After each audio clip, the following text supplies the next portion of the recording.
asteroid belt object twice the size of the Grand Canyon imaged. Astronomers have created highly detailed images of 42 of the solar system's largest asteroid belt objects, including those which has a diameter twice as long as the Grand Canyon. The team used the European Southern Observatory's Very Large Telescope in the Atacama Desert, in Chile, to image the objects that exist in the solar system's main asteroid belt, located between Jupiter and Mars. Because asteroids are composed of unspoiled material that existed when the solar system was first formed, the detailed images could help astronomers better understand how planets like Earth evolve.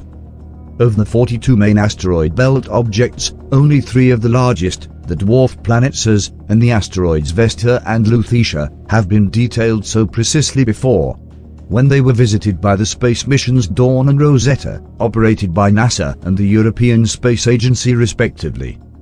Our SO Large program has provided resolved images for an order of magnitude more targets, 42 in total, allowing the characterization of the 3D shape and density of a sample that is representative of the compositional diversity of the asteroid belt.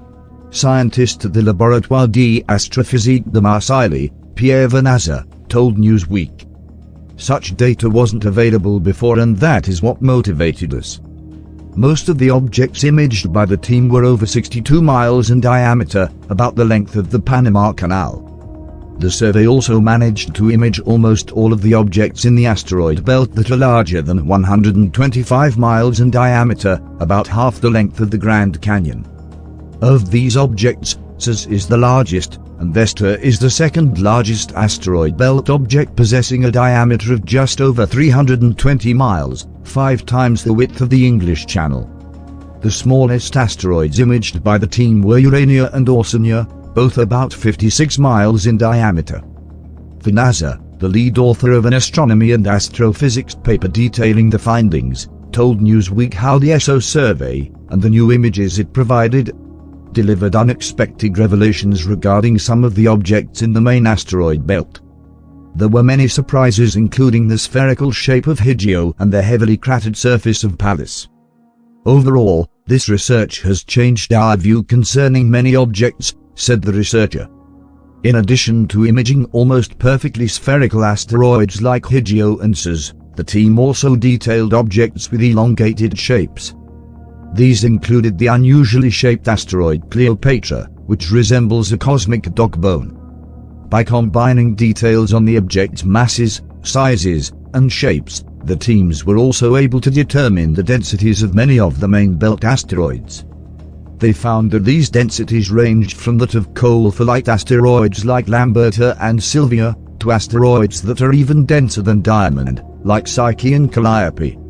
Finding such a wide range of densities in main belt asteroids indicates some of these objects may have radically different compositions, something that could have implications for our understanding of the early solar system. We now have a better understanding of the compositional variety of the asteroid belt, of the effect of large impacts on asteroid shapes, of binary formation, and of the overall dynamical evolution of the solar system, said Vanaza. Such detailed images of asteroid belt objects have only been made possible thanks to the sensitivity of the spectropolarimetric high-contrast exoplanet research instrument mounted on VLT. The angular resolution of the SPHERE instrument is about 3 times better than that of the Hubble Space Telescope, Vanaza said. We knew that the improved capabilities of SPHERE, along with the fact that little was known regarding the shape of the largest main belt asteroids, would allow us to make substantial progress in this field. To obtain even more detailed images of these main asteroid belt objects, astronomers may have to wait until the completion of the extremely large telescope, which is currently under construction in Chile and is set to begin operations later this decade. Such detailed images of asteroid belt objects have only been made possible thanks to the sensitivity of the spectropolarimetric high-contrast exoplanet research instrument mounted on VLT. The angular resolution of the SPHERE instrument is about 3 times better than that of the Hubble Space Telescope, Vanaza said. We knew that the improved capabilities of SPHERE, along with the fact that little was known regarding the shape of the largest main belt asteroids, would allow us to make substantial progress in this field. To obtain even more detailed images of these main asteroid belt objects, astronomers may have to wait until the completion of the extremely large telescope, which is currently under construction in Chile and is set to begin operations later this decade. We will have to wait for the next big step, namely the Earth's first light, the NASA concluded. In the meanwhile, we will continue to use the SPHERE instrument on targets of interest that were not covered by our observing program. Laboratoire d'Astrophysique de Marseille researcher and paper co-author, Laurent Jourda told Newsweek. In the near future we plan to observe a few more interesting asteroids with SPHERE to answer new questions raised by our large program.